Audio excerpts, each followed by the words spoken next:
스토킹하던 남성에게 납치당해 동탄 아파트 단지 한복판에서 칼에 맞아 사망한 고 김은진 씨. 같은 해 이별을 통보한 여자친구를 찾아가 잔인하게 칼로 찔러 죽인 범인 장재원. 집요한 전남친이 본가까지 찾아와 엄마를 죽이고 남동생에게 마저 치명상을 남긴 살인마 이석준. 그냥 방 안에서 죽을 때까지 맞다가 겨우 엄마의 도움으로 병원에 갔지만 열흘 만에 죽음을 맞이한 고 이효정 씨. 요즘 한국에선 데이트 살인마들 신상과 또 그들 손에 사망한 피해자들이 연일 보도되고 있습니다. 그런데요, 오늘 사건은 좀 결이 다릅니다. 전 여러분의 댓글이 너무도 궁금한데요. 죽지 않으려고 선택한 그녀의 마지막 발악, 우리는 그걸 어떻게 봐야 할까요? 안녕하세요. 국내 범죄 사건을 다루는 금요 사건 파일 디바제시카입니다. 2024년 5월 11일 새벽 3시 반. 지금 여기 불났어요. 집 전체가 불타고 있는데 빨리 출동해주세요. 화재가 난 곳은 전라도 군산시 인피면에 한적한 곳에 있던 단독주택입니다. 소방대가 즉각 출동해보니 상황이 생각보다 심각했어요. 집 대부분이 이미 전소가 된 후더라고요. 혹시 안에 누가 있었다면 생존했을 가능성은 매우 낮아 보였습니다. 여기가 워낙 주변에 집이 드물고 또 차량조차 거의 다니지 않다 보니까 발견하는 것도 신고도 그만큼 늦어진 겁니다. 소방대는 신속히 남은 불길을 제압하면서 혹시 모를 생존자를 찾아 내부로 진입하는데 현관, 거실, 주방에 이어 안방으로 들어가 보니 여기 사람이 쓰러져 있습니다. 그곳에는 전신에 심각한 화상을 입은 남성이 쓰러져 있었습니다. 집주인인 37살 남성 김 씨였죠. 소방대원이 급히 상태를 확인했는데 숨을 쉬지 않아요. 그런데 현장에서 발견된 건 김 씨 혼자만이 아니었습니다. 집 앞 별채 건물 화장실에서도 추가로 여성이 구조가 돼요. 그녀는 42살 가명 김지연 씨였죠. 다행히 별채에 있었던 덕분에 화를 면한 것 같은데요. 근데 소방대원의 눈에 수상한 점이 포착되었죠. 지연 씨의 얼굴과 몸 곳곳에 멍과 타박상이 빼곡한 겁니다. 턱에는 찢어진 상처가 깊었고 또 옷에 상당한 혈흔까지 묻어 있고요. 이건 결코 화재로 생긴 게 아닌 명백한 폭행의 흔적이었습니다. 뿐만 아니라 그녀에겐 술 냄새가 강하게 풍기는데 이거 대체 무슨 상황인 걸까요? 곧이어 현장에 도착한 수사관이 생존자 지연 씨를 대면합니다. 하지만 그녀는 술에 잔뜩 취해서 답변도 제대로 하지 못해요. 이렇게 말을 하는데요. 저는 불이 났는지도 몰랐어요.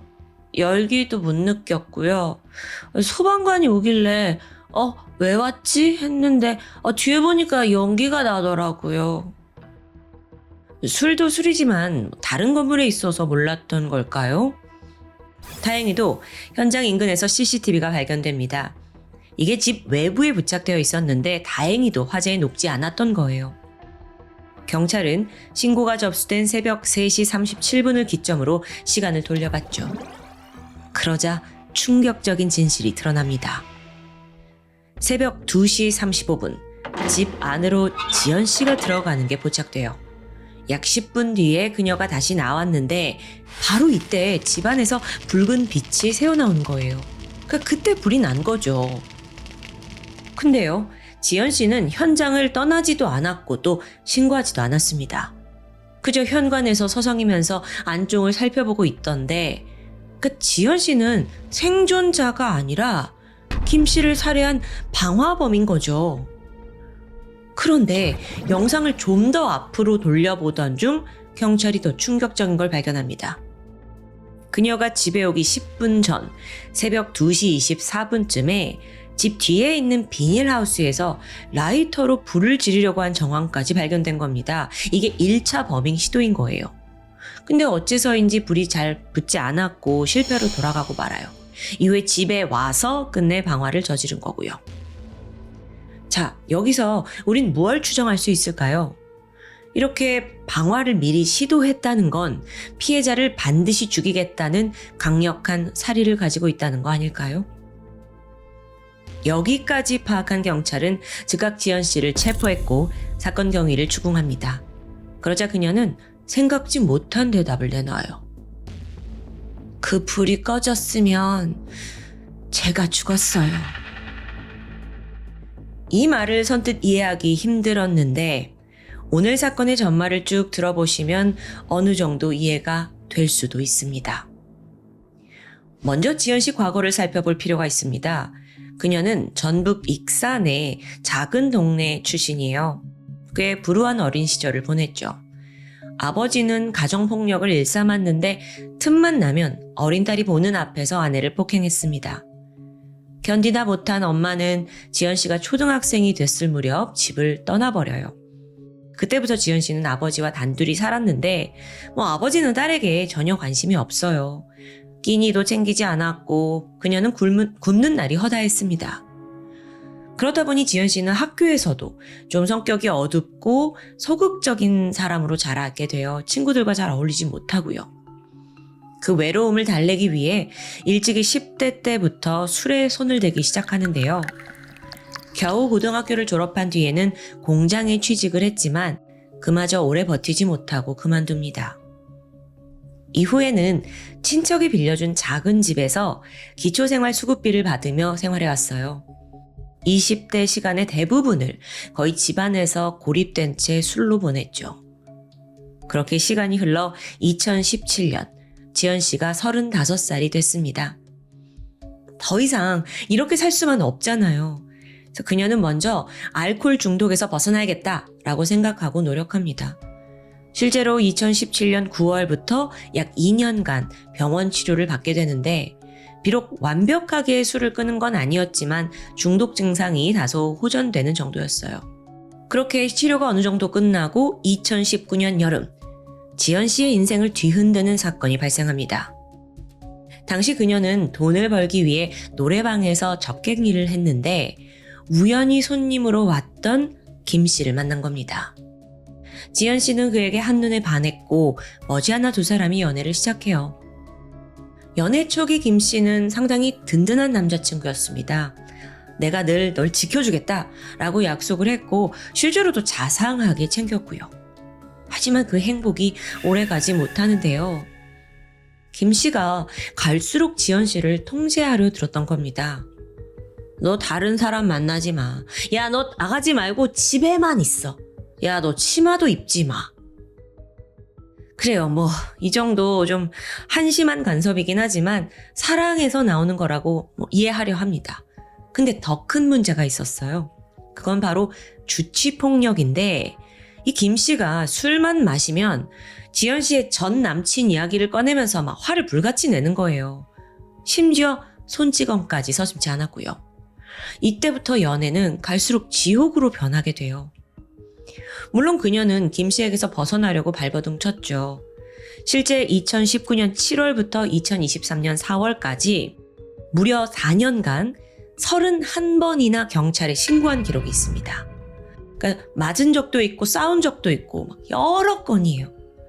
그런데 그때마다 지연 씨가 맞서 싸웠다, 맞서 대항했다는 이유로 경찰은 이걸 쌍방폭행으로 처리합니다. 심지어 일부 경찰은 그녀를 비아냥거리기까지 했어요. 이렇게 말했는데 아니 이 남자 집에 오지 말라니까 왜 또 왔어요? 참 그러니까 맞고 살지. 참고로 한국에서 교제폭력은 반의사불벌죄에 해당합니다. 이게 말이 어려운데 피해자가 처벌을 원하지 않으면 수사기관도 처벌하기 어렵다는 뜻이에요. 미국과는 다른 구조죠. 근데 문제는 가해자들이 이 점을 악용해요. 처벌을 피하려고 피해자 설득하고 협박합니다.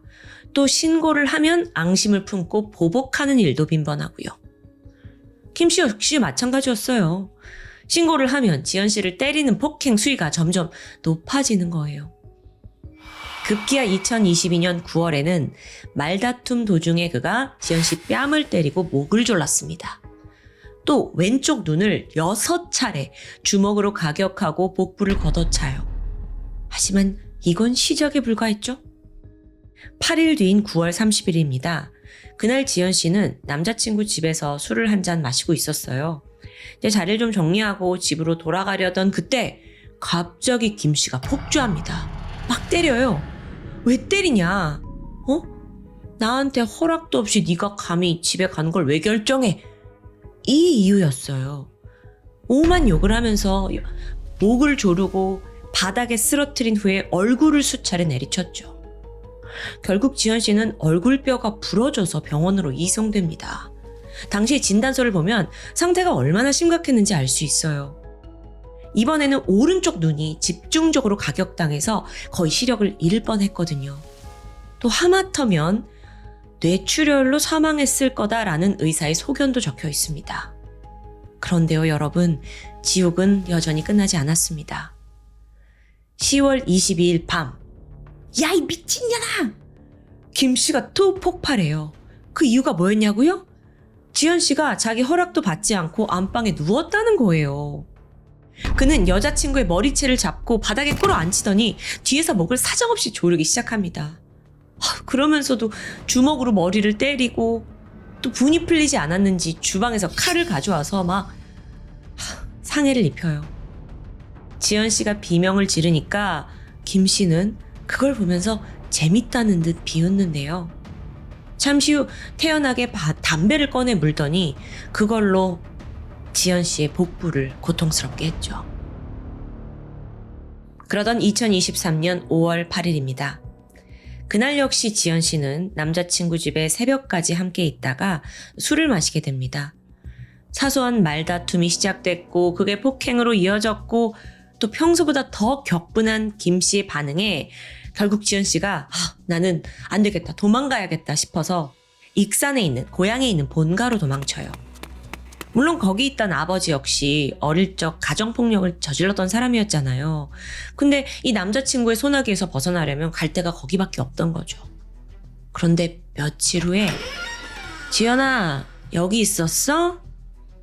김 씨가 직접 찾아온 거예요. 그런데 아버지는 그를 맡긴커녕 딸 데려가라 라고 방치합니다. 뭐 어차피 본인 눈앞에서 때리는 건 아니니까 상관없다는 식일까요? 그렇게 다시 김 씨에게 끌려간 그날, 지연 씨는 죽기 직전까지 폭행을 당했습니다. 더 이상 난 이렇게 살 수 없다 싶어서 큰 결심을 하게 돼요. 특수상해 혐의로 김 씨를 고소한 겁니다. 워낙 지난 시간 동안 병원 기록을 쌓아놨고 또 경찰 신고 내역도 많아서 결정적인 증거가 될 수 있었어요. 이번에는 승산이 있을 거다. 악마로부터 벗어나리라 희망을 걸었는데요. 법원은 김 씨에게 징역 1년을 선고합니다. 1년. 잠깐의 평화가 이어졌는데 오래가진 못했죠. 2024년 5월 초 김 씨가 출소합니다.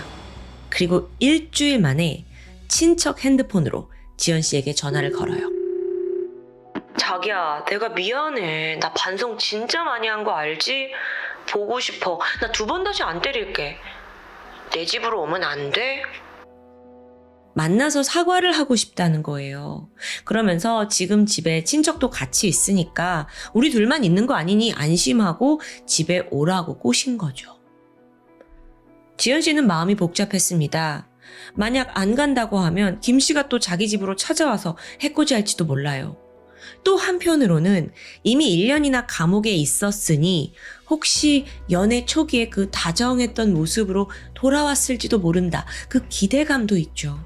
그럼 다시 옛날처럼 행복하게 돌아갈 수 있을 테니까요.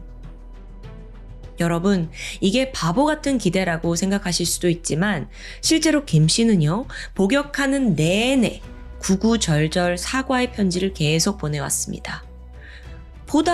편지를 읽다 보니까 지연 씨로서는 약간의 기대감이 생길 수밖에 없던 거죠. 결국 5월 9일 오후 지연 씨는 그의 집을 방문합니다. 화해하자는 의미로 맥주 한 팩과 페트병 소주를 건네게 돼요. 이때 김 씨는 너무 보고 싶었어 하면서 그녀를 반갑게 맞이하는데요. 그런데 문이 탕 닫히자마자 분위기가 급변합니다. 이 쓰레기 같은 인간이 변하기에는 1년이 너무 짧았어요. 아니, 애초에 그는 변할 생각조차 없었습니다. 사실 김 씨는 복역하는 내내 지연 씨에게 복수할 생각으로 이를 갈고 있었습니다.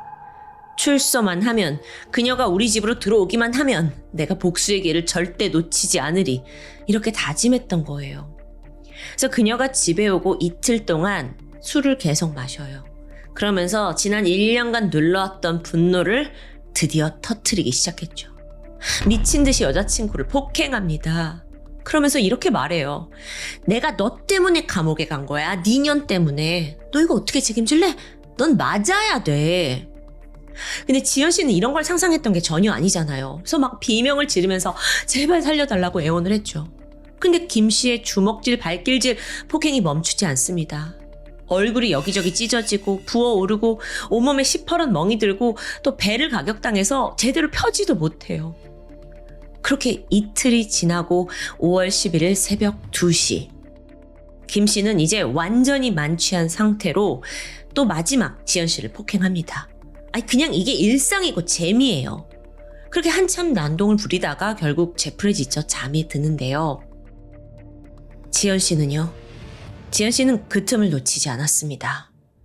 당장 도망을 칠까 생각을 했는데 앞서 말했듯 김 씨 집은 아주 외딴 곳에 있었어요. 주변엔 논밭만 펼쳐져 있고요. 택시를 부르고 싶었지만 이미 핸드폰을 뺏겨서 방법이 없습니다. 그리고 설령 이 집을 나간다 해도 문제예요. 허허 벌판에서 나 금세 붙잡히지 않을까? 언젠간 붙잡혀서 이 집에 다시 올 텐데? 나 그럼 더 심하게 맞을 텐데? 나 그럼 정말 죽을 텐데. 이때 지연 씨는 점점 극단적인 생각에 사로잡힙니다. 본인이 살기 위해서 김 씨가 죽어야 한다는 생각이었죠. 조용히 밖으로 나간 그녀는 라이터를 이용해 비닐하우스에 불을 지르려 했습니다. 하지만 생각처럼 불이 잘 붙지 않아요. 그녀는 장소를 바꿔 바로 집 안으로 들어갔죠. 김 씨는 코를 골며 깊게 자고 있고요. 그가 덮고 있는 이불 끝자락에 불을 붙였습니다. 불길이 바로 옮겨 붙어서 악마를 태워버리길 바랬던 거예요. 생각만큼 불이 빠르게 천을 태웠고 지연 씨는 집을 빠져나와 별채 화장실에 몸을 숨겼습니다. 하지만 그때 그녀의 마음은 이제 그제서야 이성을 찾고도 또 복잡해집니다. 저 악마 같은 남자친구가 불에 타 죽기를 바랬지만 한편으론 이게 맞나? 라는 생각도 들었죠. 하지만 후회하기엔 불이 번지는 속도가 더 빨랐어요. 김 씨는 결국 화마를 피하지 못했고 산채로 불에 타 사망한 채 발견됩니다. 남자친구가 저지른 무자비한 학대, 그걸 참지 못해 저지른 살인. 이걸 우리 사회는 어떻게 판결해야 할까요? 2024년 8월 1심 재판이 열렸고 그녀의 혐의는 현주 건조물 방화치사죄였습니다. 쉽게 말해서 건물에 고의로 불을 질러 사람을 죽였다는 뜻이죠. 여기서 변호사는 정당방위를 주장했어요. 오래된 그 교제 폭력이 이 모든 것의 시작이었다라는 걸 강조했죠. 하지만 검찰과 재판부의 판단은 달랐습니다. 왜냐면 사건 직후에 지연 씨가 이렇게 말했어요. 그 불이 꺼졌으면 제가 죽었습니다. 이렇게 말한 게 문제였는데 여기서 살인의 고의성이 있었다는 걸 입증했다라고 판단이 된 거죠. 결국 공방 끝에 지연 씨에겐 징역 12년이 선고되는데요. 그녀는 바로 항소했어요. 뿐만 아니라 그녀의 사연을 접한 여성 시민단체들이 지지하고 나섰고 무려 4,000장의 탄원서가 법원에 제출됩니다. 그렇게 2025년 4월 항소심이 열리는데 이번에는 그녀에게 좀 더 유리했을까요? 아니요. 이번에도 정당방위는 인정되지 않았습니다. 다만 재판부는 원심과 좀 다른 판단을 내리는데 계획적인 방화살인이라고 보기보단 장기간 이어진 폭력 속에서 순간적으로 분노가 폭발했다라는 점이 설득이 되었고요. 또 심신미약 상태가 인정된 겁니다. 그 결과 지연 씨에겐 2년 감형된 징역 10년이 내려집니다. 하지만 여전히 그녀는 억울함이 있었습니다. 그래서 대법원 상고를 준비할 생각이었는데 여기서 예상치 못한 일이 벌어져요. 항소심 직후에 전주교도소에 있던 그녀가 좀 더 생활환경이 나은 군산교도소로 이감이 결정이 되거든요. 근데 이때 교도관이 서류 한 장을 건넸다고 해요. 이게 바로 상고 취하서였죠. 그러니까 상고를 하지 않겠다는 서류요. 이게 무슨 상황인가 싶은데 사실 이건 감옥에 가본 사람만 알 수 있다고 해요. 보통 수감자들은 이감이 되는 과정에서 상고를 취하는 경우가 많다고 해요. 그래서 의례적으로 교도관들이 상고 취하서를 준비해 둡니다. 근데 이걸 몰랐던 은정 씨는 단순한 절차라고 생각해서 서명을 해버렸고 뒤늦게 알고 나는 몰랐다라고 억울함을 호소했지만 결국 돌이킬 수는 없었습니다. 그렇게 결국 그녀의 10년형은 확정됩니다. 개인적으로 이 사건은 단순한 살인으로 볼 수 없다, 좀 힘들다고 생각합니다. 오랜 폭력과 또 그로 인한 공포가 자리했기 때문인데요. 물론 진행자인 제가 여자라서 살인을 저지른 그녀에게 더 공감한다고 생각할 수도 있습니다. 하지만 그 악마가 여전히 살아서 똑같은 짓을 저질렀다면 아마도 이 사건의 가해자와 피해자가 바뀌지 않았을까요? 그것 또한 결코 우리가 원하는 결론은 아닙니다. 하지만 현 시점 우리 주변에는 후자의 사건이 연일 터지고 있어요. 스토킹하던 남성에게 끌려가서 아파트 단지 한복판에서 칼에 맞아 누군가는 사망합니다. 집요한 전남친이 본가에 찾아와서 엄마를 죽인 사건. 그냥 죽을 때까지 맞아서 결국 뇌출혈로 병원에 이송된 지 10일 만에 사망한 여성들까지. 어쩌면 지연 씨는요, 그들이 되지 않기 위해 선택한 마지막 발악이었을지 모릅니다. 자유롭게 댓글 남겨주세요. 지금까지 금요사건 파일 디바제시카였습니다. 2015년 5월 18일 새벽 12시 40분. 해운대에 있는 한 호텔방에서 홀로 술을 마시던 25살의 남성 이 씨는 자포자기한 듯 잠시 후 112에 전화를 걸었습니다. 제가 여자친구를 죽였습니다. 저도 이제 따라가려고요. 이 충격적인 살인 자백과 함께 자기가 너무 괴로워서 스스로 손목을 그었다는 신고 내용이었죠. 그런데 잠시 후 그는 한 번 더 119에 전화합니다. 저 다쳤어요. 이러다 죽으니까 빨리 오라고요. 이때 접수자도 직감을 했죠. 이 사람이 진짜 죽을 생각은 아니구나. 그냥 좀 죄책감에 휩싸인 모습을 보여주기 위한 쇼에 불과했습니다. 그렇게 얼마 후에 구급대원들이 도착했는데 손목 출혈은 이미 멈춘 상태였어요. 한편 이 씨의 여자친구 26살 김선정 씨는 지난 며칠간 행방이 묘연한 상태입니다. 이 선정 씨에 대해서 좀 먼저 알아보면 일남 2녀 중 장녀예요. 근데 초등학교 때부터 머리가 좋기로 소문이 자자했어요. 그래서 부모님은 힘든 형편에도 불구하고 딸의 성공을 위해서 중학교 때부터 미국 유학을 보내게 됩니다. 부모님은 전라남도 장성에서 칡을 캐면서 식당을 운영했고요. 첫째 딸 공부시킨다는 일념으로 학비에 생활비까지 풀로 서포트했습니다. 그렇게 들어간 금액만 수억 원이에요. 빠듯한 형편에 대출까지 받으면서 오로지 딸의 성공을 바랬던 거죠. 선정 씨 역시 이런 부모님의 헌신을 잘 알고 있었기 때문에 하루빨리 학교 졸업하고 한국 가서 취직해서 돈 벌 날을 기다렸습니다. 그렇게 선정 씨는요, 미국 고등학교를 수석으로 졸업해요. 또 뉴욕의 명문대를 3년 만에 조기 졸업하는 쾌거를 이뤘죠. 마침내 2013년 초에 성공적인 유학을 끝내고 기쁘게 한국으로 돌아옵니다.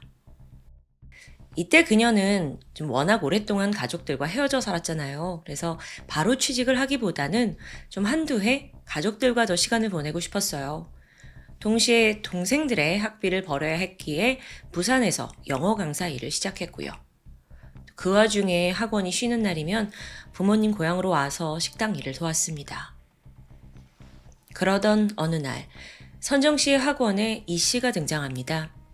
서울에서 온라인 쇼핑몰을 운영하려다 실패하고 부산으로 내려왔대요. 마침 영어 공부를 하기 위해 성인반에 등록한 거죠. 두 사람이 처음 만났을 때는 순수하게 선생과 제자 사이였습니다.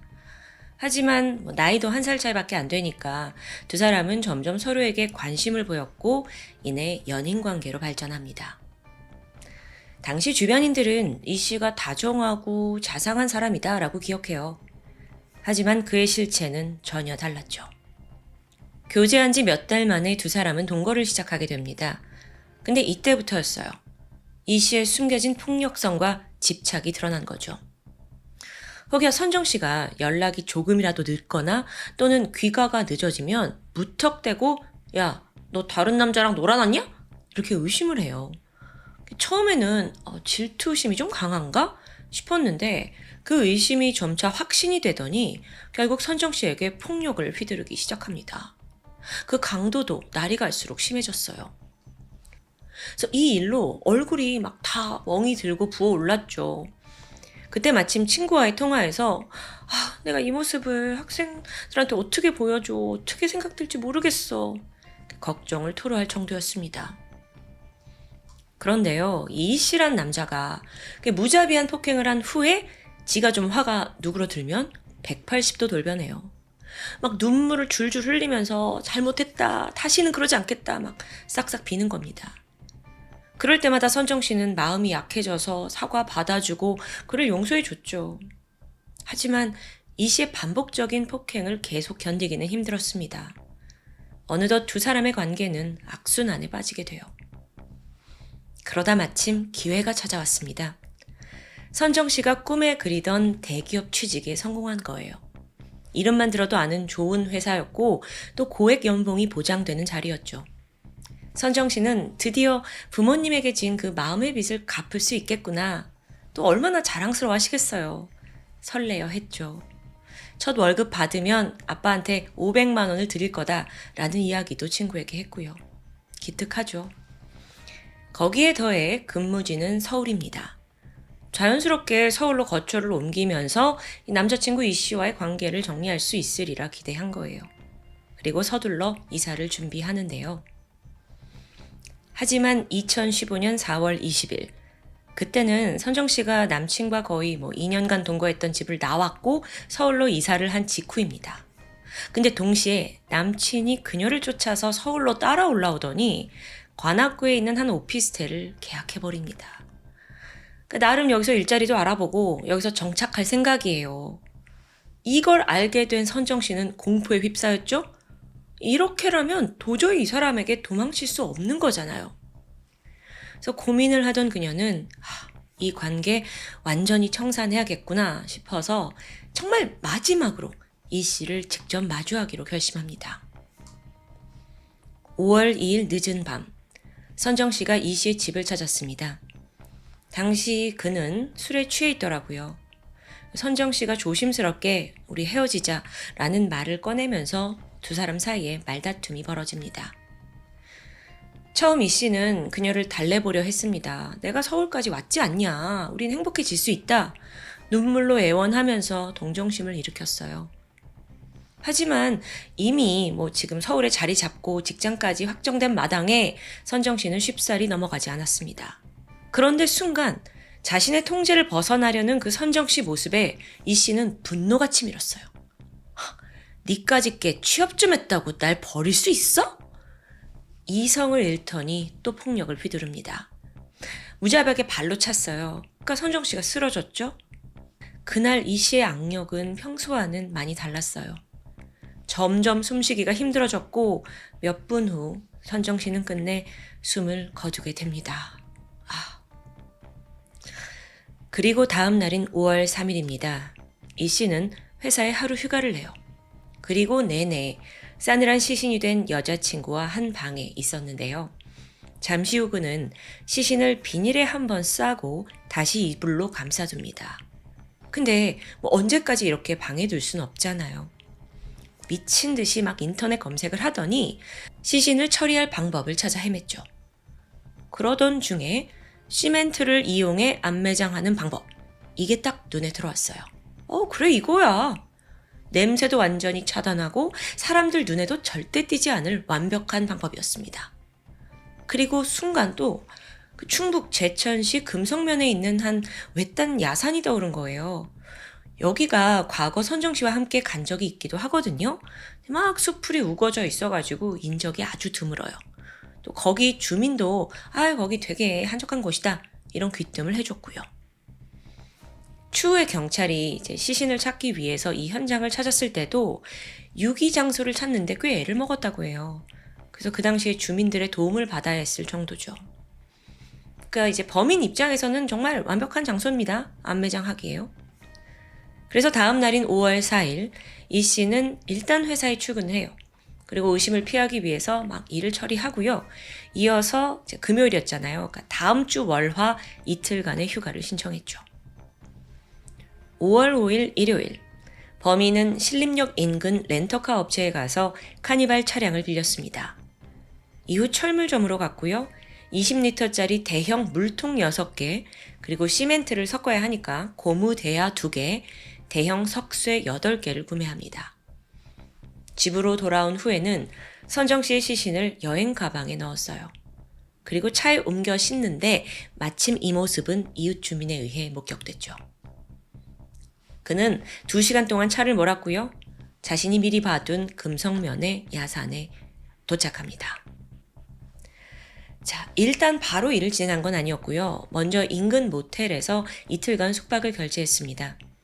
그 모텔에서 야산까지, 야산 깊숙한 곳까지의 거리는 50m 정도 멀지 않았어요.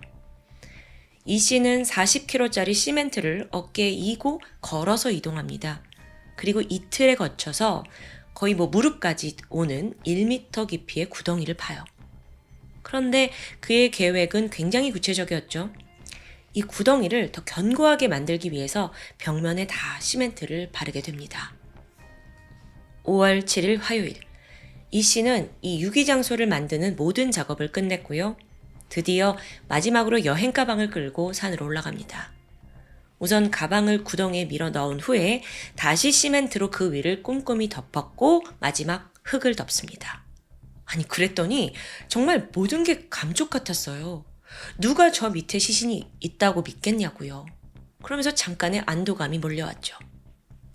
근데 이후 그가 보인 행동은 다소 기이했습니다. 준비해온 소주를 꺼내더니 마치 제사를 지내듯이 막 이렇게 유기장소에 뿌려요. 이런 행동에 대해서 전문가는 혹여 범행이 발각될 시 자신은 이런 행동을 했다, 동정심을 유발하기 위한 심리적 계산이 아니었냐라고 분석하기도 합니다. 어쨌든 안매장을 끝냈고 그는 수원과 용인 쪽으로 이동해요.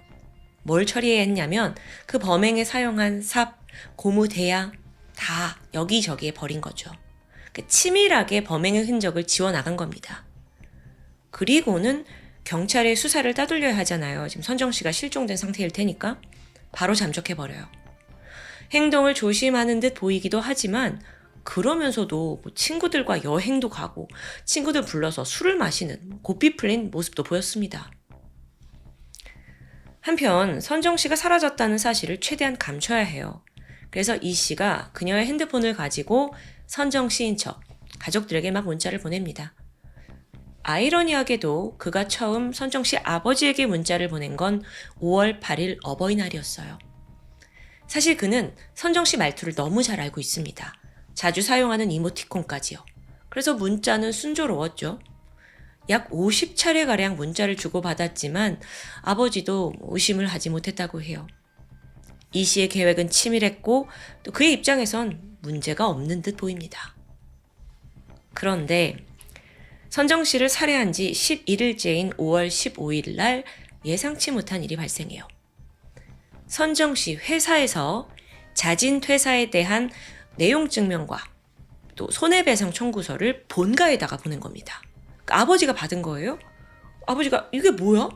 큰 충격에 빠졌죠. 자진 퇴사라니. 그래서 곧바로 딸에게 전화를 하거든요. 근데 핸드폰은 꺼져 있어요. 답답해하던 아버지가 회사 측에 직접 문의를 합니다. 이때 회사는 뭐라고 답을 해주냐면 선정 씨가 미국 대학원에 가기 위해서 자진 퇴사를 했습니다. 라고 하는 거예요. 심지어 그녀가 퇴사하겠다고 문자를 보낸 건 5월 4일. 그러니까 이제 5월 8일에도 다 아버지랑 연락을 했는데 그동안 아무 말도 없었잖아요. 이거 다 이 씨가 보낸 거였죠? 사실 이 씨는요, 곧 있을 그 신입사원 트레이닝 기간에 선정 씨가 안 나타나면 이제 신고가 들어가니까 미리 퇴사 신고를 해놓은 거예요. 회사 측의 답을 듣게 된 아버지는 이거 너무 수상합니다.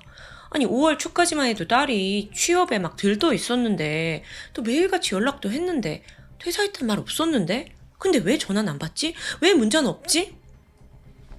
동시에 범인 이 씨는 계속 연락을 피하고 있었어요.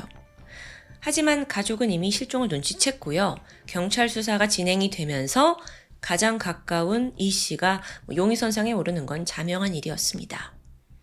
이때 이 씨가 생각해요. 아씨, 다 잘했다고 생각했는데 이거 금방 들키겠는데? 내가 차라리 형량이라도 좀 줄여볼까? 결국 완전 범죄를 포기한 그는 극단적인 선택을 한 후, 그것도 아주 미약하게, 그런 다음에 경찰에 전화를 해서 자백을 결심한 겁니다. 그게 2015년 5월 17일이었어요. 해운대 호텔에서 술 먹고 손목 긋고 112에 전화해서 네, 제가 죽였습니다 말한 거죠. 자, 그로부터 9일 후인 5월 26일에 그 제천 금성면에서 현장 검증이 이루어졌습니다. 이 씨가 모자, 마스크 다 쓰고 경찰과 함께 야산에 올라왔어요. 차분한 목소리로 자기가 어떻게 안매장을 했고 설명을 합니다. 이걸 재현하는 행동도 상당히 태연하더라고요. 그렇게 시간이 좀 지나서 드디어 10월 16일 이 씨의 1심 재판이 열리게 되거든요. 자, 일단 이 씨는 재판 직전까지 끈질기게 이건 우발적인 살인이었다라고 주장합니다. 그리고 또 36번이나 정성스러운 반성문을 제출하면서 감형을 노려요. 하지만 재판부는요, 살인 이후에 시멘트까지 직접 발라서 시신을 안매장했다는 점, 또 유족들에게 피해자인 척 연락한 점을 들어서 이건 계획범죄다라고 판단을 합니다. 그리고 이 씨에게 징역 18년을 선고했죠. 그는 말도 안 된다면서 즉각 항소했고요. 이번에는 아예 새로운 주장을 펼치기 시작합니다. 사실 선정 씨가 살해당한 게 아니래요. 천식으로 인해서 갑작스럽게 사망한 거고 자기는 이제 어쩔 수 없이 시신을 처리한 거다 이런 주장인 거죠. 게다가 변호인 측에서도 선정 씨의 시신이 부패가 많이 돼서 정확한 사인이 확인이 되지 않았거든요. 이걸 또 파고드는 거예요. 게다가 범인 이 씨가 술에 취한 상태라 기억이 잘 나지 않는다라는 심신미약까지 주장하고요. 아, 이거 어떻게든 빠져나가려는 수법이죠. 2016년 5월 재판부는요, 이 씨의 항소 기각했어요. 그리고 징역 18년 확정되면서 그는 현재 수감 생활 중입니다. 근데 이 작자가 지금까지도 자기 범행을 전혀 반성하지 않고 있다고 해요. 그래서 피해자의 어머니가 한 번은 수감 중인 이 씨를 찾아간 적이 있거든요. 근데 그 어머니를 막 죽일 듯이 노려보면서 분노를 표했다고 해요. 지가 뭘 잘했다고 이러죠? 이렇게 마무리가 된 후 선정 씨의 동생이 SNS에 글을 올립니다. 시멘트 안매장이라는 이 고통스러운 타이틀로 자신의 누나는 세상을 떠났지만 비슷한 피해자가 나오지 않기를 바란다 라는 입장이었습니다. 그렇다면 여러분, 우리는 이 사건을 통해 무엇을 깨달아야 할까요? 제 개인적인 생각이지만 남편 혹은 남자친구의 폭언과 폭력에 나중에 나 사랑하니까 그랬다 용서해달라 이런 일 절대 없어야 하지 않을까요? 2015년에 이 사건이 벌어졌습니다. 그런데 이후에도 비슷한 살인사건이 줄을 잇고 있어요. 어쩌면 경찰도 믿기 힘든 이 험한 세상에서 소중한 자신을 지켜야 할 건 오직 나뿐이라는 교훈을 모두가 마음에 잘 새겼으면 합니다. 지금까지 금요사건 파일 디바제시카였습니다.